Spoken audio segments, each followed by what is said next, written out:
Patuloy na ipinaranas ng Israel sa Iran ang walang humpay na mga pag-atake nito kung saan winasak nito ang mga infrastruktura ng Iran tulad ng mga tulay at railway, habang ang Amerika naman ay muli na namang naglunsad ng mga Tomahawk cross missiles at tinarget ang mga pasilidad ng rehimen sa itaas na mga kabundukan. Sa takot ng Iran na mawasak ang kanilang mga power plant ay nag-deploy ito ng mga human shield upang mapigilan ang mga pag-atake ng Israel at Amerika. Sa update sa patuloy na giyera, abay mas lalong tumindi pa ang mga pag-atake ng Israeli Air Force sa Iran kung saan tinarget na naman ito ang isang central site ng rehimen para sa produksyon ng sonar at underwater detection system sa Shiraz at pati na rin ang paggawaan ng cruise missiles ng Iran sa Karaj.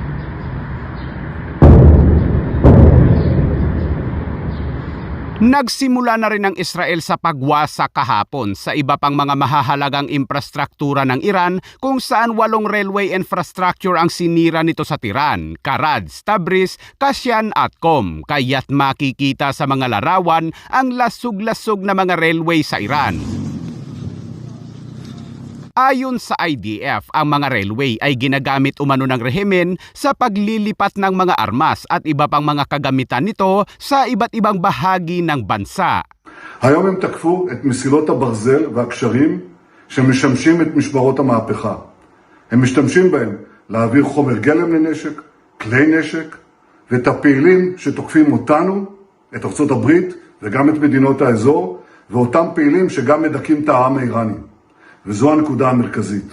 הפעולות הללו, שאני אישרתי יחד עם שר הביטחון, אינן נועדו לתקוף את העם האיראני. להפך, הם נועדו להחליש ולקטוש את משטר האימים שמדכא אותם מזה 47 שנים. Sinabi ng IDF na ilang oras bago ang kanilang mga pag-atake ay naglabas muna ng warning ang Israel sa publiko na iwasan ang paggamit ng mga train at lumayo sa mga elevated na bahagi ng railway. That the Israelis have started strikes against Iranian rail infrastructure. Remember earlier today, the Israelis warned civilians to stay off the trains in Iran. They have started to target the bridges of the rail system in Iran as we speak. Habang tinarget din ng Israel ang mga tulay sa Azerbaijan province, pati na rin itong flyover na ito ng Katam. Ayon sa IDF, ang mga tulay umanong ito ay mga access ng IRGC sa Karmdari missile site at dito dumadaan ng mga launcher kapag nag-load at upang makapaglipat ng posisyon. Sunod namang inatake ng Israel kahapon ay ang isang shipbuilding ng rehimen sa Khurramshahr, mga posisyon ng IRGC malapit sa Iraq border, headquarters ng IRGC Air Force sa Sharak, at Maritime Police Station sa Gorgan.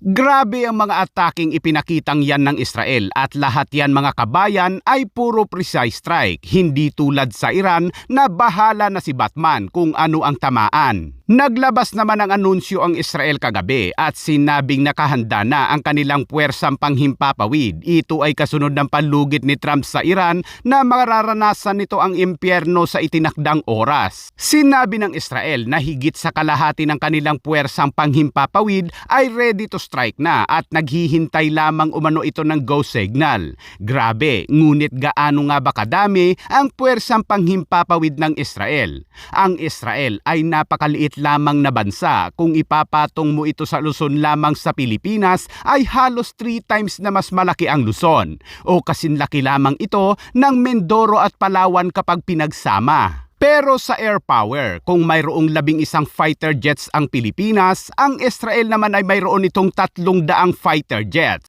Sana all. Samantala, ang Amerika naman kahapon ay muli na namang naglunsad ang mga destroyer nito na mga salbo ng Tomahawk cross missiles.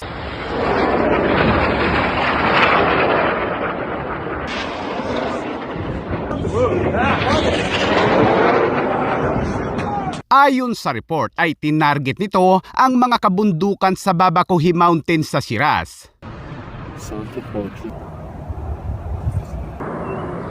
Maggagabi naman kahapon ay patuloy pa ring umatake ang mga F-18 fighter jets ng Amerika at kabilang sa mga tinarget nito ay ang yad sa Iran na makailang beses na ring bombahin noon ng mga bombers. Banta ni Trump kahapon pagsapit ng alas 8 kagabi ay mararanasan ng Iran ang tinatawag niyang impyerno dahil matatapos na anya ang kanyang palugit sa Iran at target dito ang mga mahahalagang infrastruktura ng Iran. Sa takot naman ng Iran ay agad itong nag-deploy sa mga power plant ng mas maaga, hindi mga air defense system o mga militar ang idineploy, kundi mga sibilyang Muslim.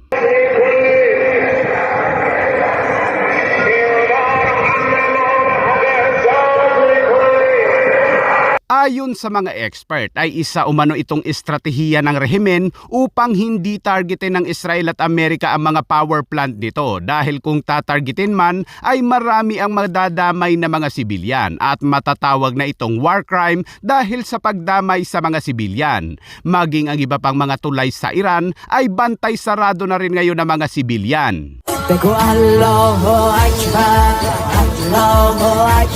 Ngunit pagsapit ng alas 8 kagabi kung saan naglagay pa ng countdown ng Israel State Media na maski ako ay napuyat sa kakaantay sa resulta ay walang nangyaring impyerno sa Iran kagabi mga kabayan. Dahil dyan ay marami tuloy ang nadismaya kay Trump, lalo na ang maraming Persian. Ito ay matapos muling i-anunsyo ng White House na another 2 weeks na naman para mapag-isipang mabuti ng rehimen sa Iran ang alok na ceasefire na mayroong kasunduan. Pinilit ng Pakistan na pigilan si Trump at nagmakaawa umano itong bigyan muna ang Iran ng 2 pang linggo upang mapag-isipan habang muli namang hinikayat ng Pakistan ng Iran na tanggapin na ang kasunduan. Nahihirapan na ngayon ang Pakistan na awatin ng Iran at Amerika. Ngunit bakit nga ba todo effort ang Pakistan? Ang Pakistan ay mayroon kasing Strategic Mutual Defense Agreement sa Saudi Arabia na para itong Mutual Defense Treaty ng Pilipinas at Amerika na kapag umatake ang sino man sa kanila ay magkasanib silang tutugon na noong September 2025 lang nilagdaan. Ngunit habang inaatake na ng Iran ang Saudi ay nanahimik lamang ang Pakistan. Wala itong ipinakitang paggundina sa Iran habang tinatamaan ang Saudi. Kaya't dito ay naggalit ang Saudi Arabia at siningil nito ang Pakistan na bayaran na umano ang bilyong-bilyong utang nito. Samantala, nakadeploy na rin sa ngayon ang mga tinatawag na Janfada ng rehimen. Ito ay mga sibilyang nirecruit mula sa 12 taong gulang upang itaya ang buhay sa utos daw ni Allah. Ang ibang mga kababaihan naman ay patuloy ang mga pagsasanay habang ang iba naman ay nakadeploy na at armado na ng AK-47, ngunit muntik ng makatama.